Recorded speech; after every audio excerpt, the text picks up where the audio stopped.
Hi everybody! One could argue 2023 was one of the strongest years in gaming. Others will argue it's one of the weakest. I'm firmly in the camp of it was one of the strongest years I can remember. But please let me know in the comments the games you feel were the best you played in 2023. Now keep in mind some of these games might not be from the year stated. This is just my wrap-up of the games that I played within the calendar year of 2023. So feel free to share older games and your experiences for the first time in 2023. So for the first game I'm going to discuss, it's The Legend of Heroes Trails to Azure, widely considered Nihon Falcom at their utter best. I did do a review for this game, so if you're interested you can click the card popping up now. The game did release for the first time in the West earlier this year and quite early into it as well. Overall, it was an amazing experience, and I'm so glad the Trails games are more or less easily accessible to everyone at this point in time. If you have a PC, you can easily play the Sky Trilogy, though Falcom have indicated they want to make those games accessible on modern consoles. I don't have my hopes exceptionally high for that one though, given Xseed have long since moved on from Falcom and Trails games. They are the rights holder for the Sky games in the West, meaning any future ports would have to be handled by them.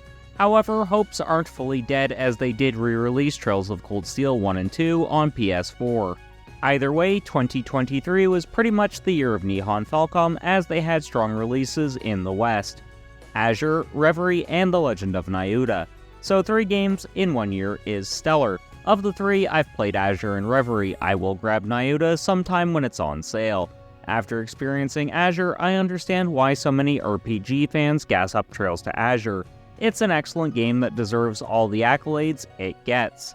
It's definitely in the top games I've played from Nihon Falcom and is somewhere in my top 30 games of all time. If you'd like to hear my top games of all time list, let me know in the comments.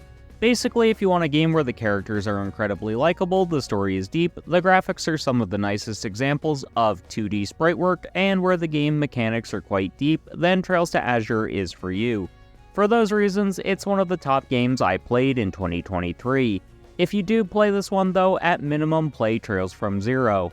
I was super surprised by how much I liked the Live Alive remake, which I got a review code for. I knew I was going to pick up this game at some point in time, I just didn't know when. So getting a review code really helped out. I haven't completed it yet, but for the short time I have played it, I really loved it because it had such charming graphics and characters. The music was also pretty good. Also, even though it's a turn-based JRPG at its core, it feels completely fresh and different, since the mechanics you're given to work with are so different for each character you get to experience. I'd actually advise anyone who has a passing interest in HD 2D games to pick this up when they can. I wouldn't necessarily recommend it at full price, but I would say grab it when it's on sale. The reason I would say don't get it at full price is because it's relatively short, but it is incredibly fun. This is the type of game you grab on sale and chip away at it over a weekend or something. It's games like this, and the Octopath Traveler games, that make me think about games I'd love to see get a similar treatment. That's definitely a video I'm working on. This is yet another game I haven't completed yet. I started it and got incredibly busy. As a result, I had to drop it. However, I now have the time to get back to it, thankfully. I had always wanted to play Crisis Core on the PSP, but I never got a PSP as a teenager because it was just too expensive for me, and I was more of a console gamer versus a handheld gamer at that point in my life. When I was younger, I had a mix of handheld and home console. Now as a content creator, the majority of my time gaming is spent either at the PC or at a console. For me, handheld gaming has fallen by the wayside because it's basically the Nintendo Switch and not much else. And I don't have a Switch.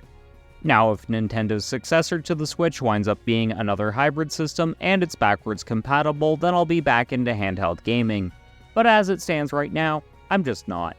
But anyways, Crisis Core always had my attention, but I never got a chance to play it. However, thanks to one of my content creator friends gifting it to me last year, I was able to play. I played for a little while, then got distracted. Just for the short time I have played Crisis Core, I can see why people love it. It feels like hybrid combat done right.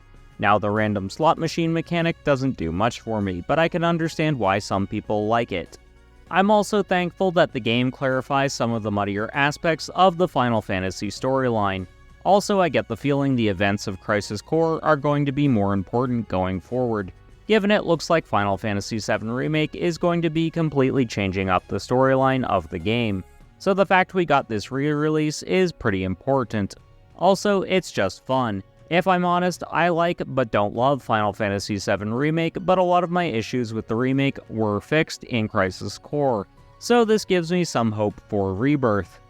If you know my history with fighting games, you'll know I didn't start playing them until 2012. The game that hooked me was Dead or Alive 5, the vanilla version.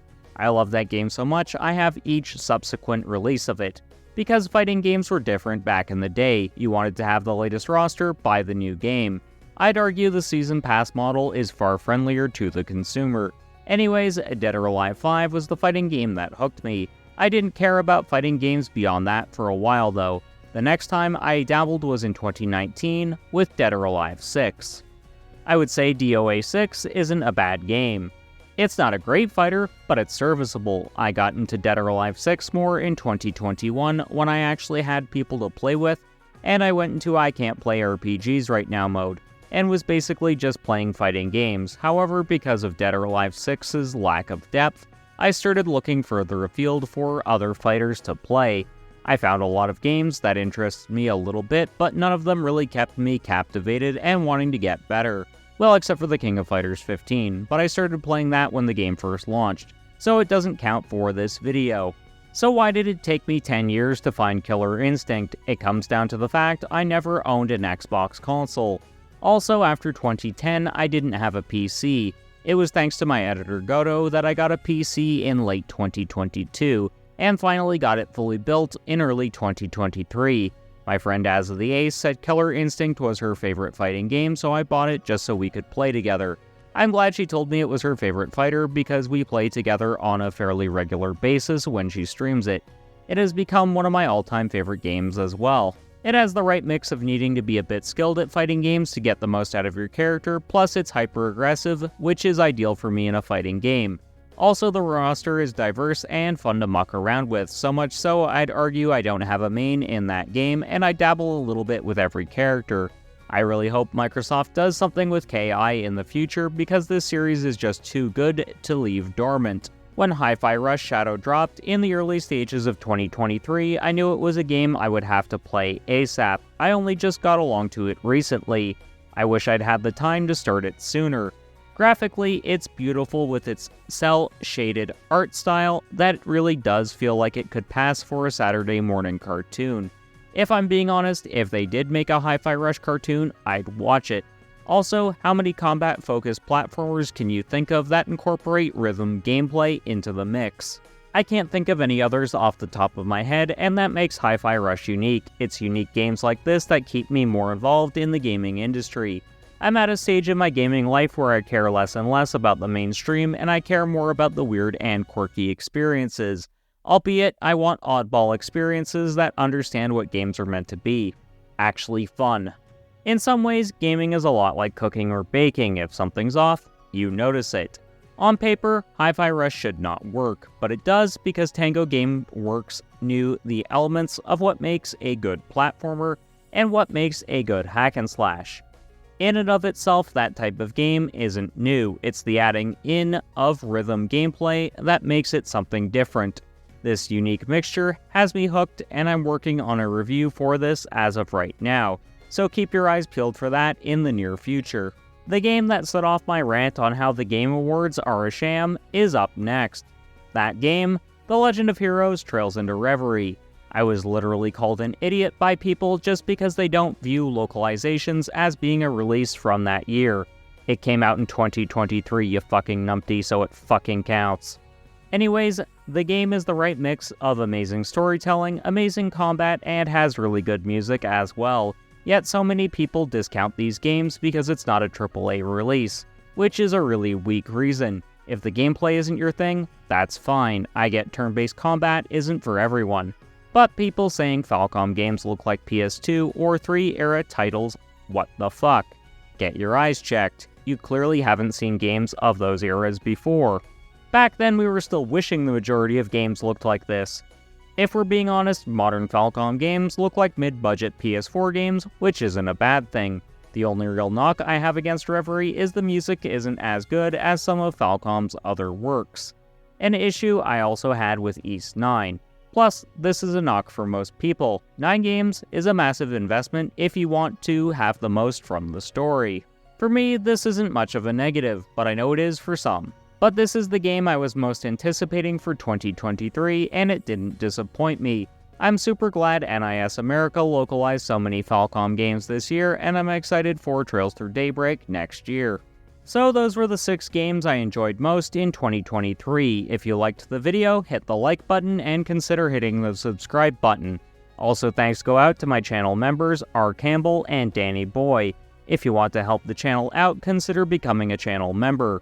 You'll get early access to videos and some other exclusive perks.